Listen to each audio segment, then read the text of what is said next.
Hey everybody, Economic Ninja here. We're going to be talking about supply chain, but the reason why I'm talking about the supply chain is due to, well, it's going to be a warning for you, right? Something to wake people up all around the world, not just the people in Canada and what's going on in British Columbia, but all over the world, right? This should be a wake-up call. We're going to talk about it, and then we're going to do another story about it too, because I don't think people understand the amount of food. It's one thing about what's going on in that area, that region.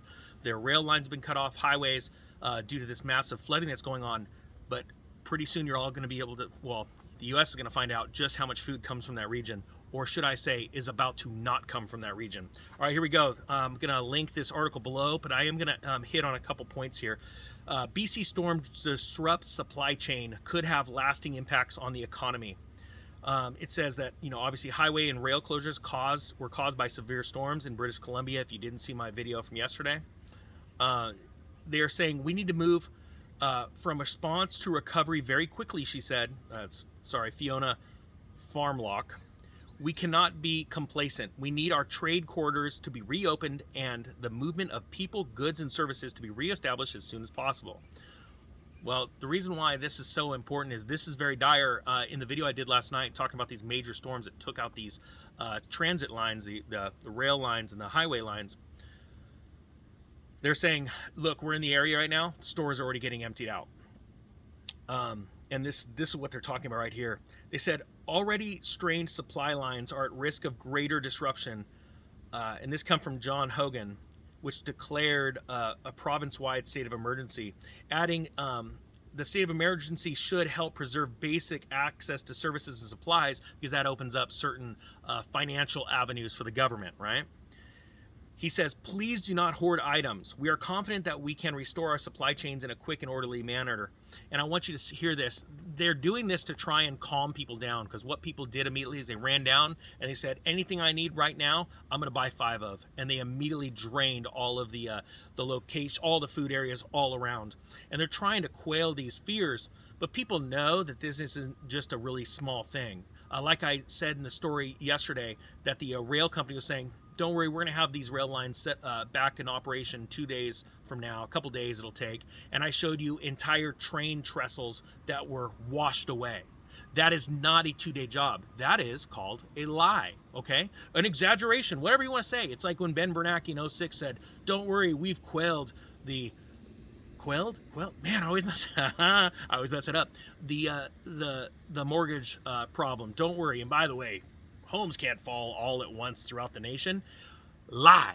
And you know what's funny? A lot of people don't understand. He knew what he was saying when he said it. So here they are again. Please do not hoard items. We're confident that we can restore our supply chains in a quick and orderly manner. Well, guys, you're seeing this on the Economic Ninja channel. By the way, if you like this information, please hit the subscribe button. It helps me get this information out to more human beings, because it's not going to only be in China. Now, I can't stress this enough. This is a clarion call to just buy a little extra food. That's it. You want advice? That's advice. And here's the other part of advice. Don't buy cans of crap you're not going to eat. You know, it sounds funny, and I was guilty of this a long time ago. I would buy stuff because it's on sale, but I'm going to eat all these red beets. I'm like, do I really want to eat red beets for the rest of my life? That's just going to be ugly. So I had to get smarter. And I go, look, I like green beans. I like garbanzo beans. Hey, I like green beans, 3-bean salad with a little bit of vinegar, salt and pepper, a little bit of onion. And hey, if I got to live off of that for a little while because the supply chain completely breaks down, then I will. And those cans are good for 2-3 years. And that's just common sense advice. So that is something you could do right now. 3-bean salad makings. Just go buy a little bit of it. And guess what? It's healthy for you. There's nothing better than legumes. Legumes? I don't even know how to pronounce it. Doesn't matter. So going back into this a little bit more. See, following reports of food shortages and hoarding at grocery stores, Canadian food retailer Save On Foods said in a statement Tuesday that all shipments in and out of the lower mainland have been put on hold due to road conditions. Well, no duh. Put on hold?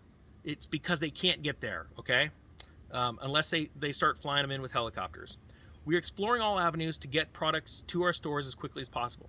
They're trying to calm the people. Now, let's think about this logically. If everybody in that area had some food storage, had a generator, and generator, just practical things, just practical, not going crazy, right? Just some practical stuff, some cash in their pockets. this wouldn't be this kind of issue, right? But the fact of the matter is 99% of the people don't get ready for anything. They don't think bigger than what they are, you know, what their community is like, what their living standards are like today and what they were like yesterday and last month. They never think, you always think nothing can change. It's like that earthquake or that volcano in the Canary Islands. There's literally, it was within day 2 or 3 taking out tons of homes.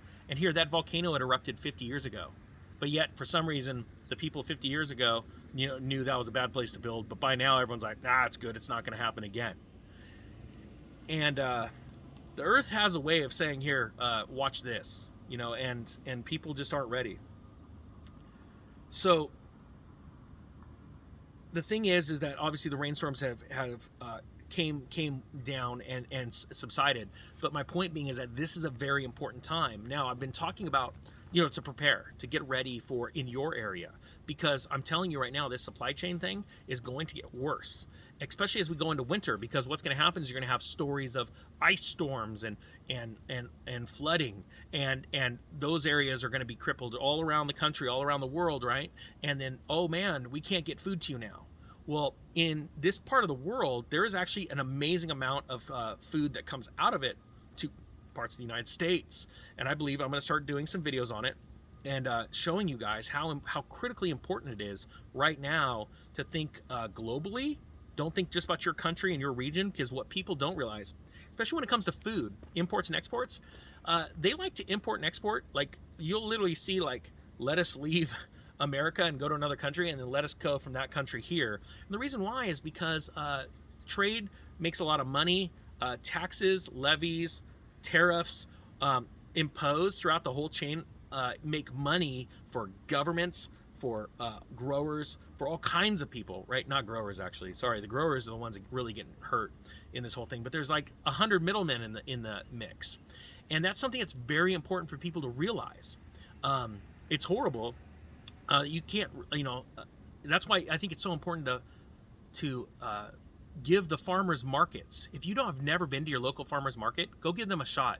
Go and literally buy locally and empower the local growers, because there is literally a hold in that whole, there's a problem in that whole system.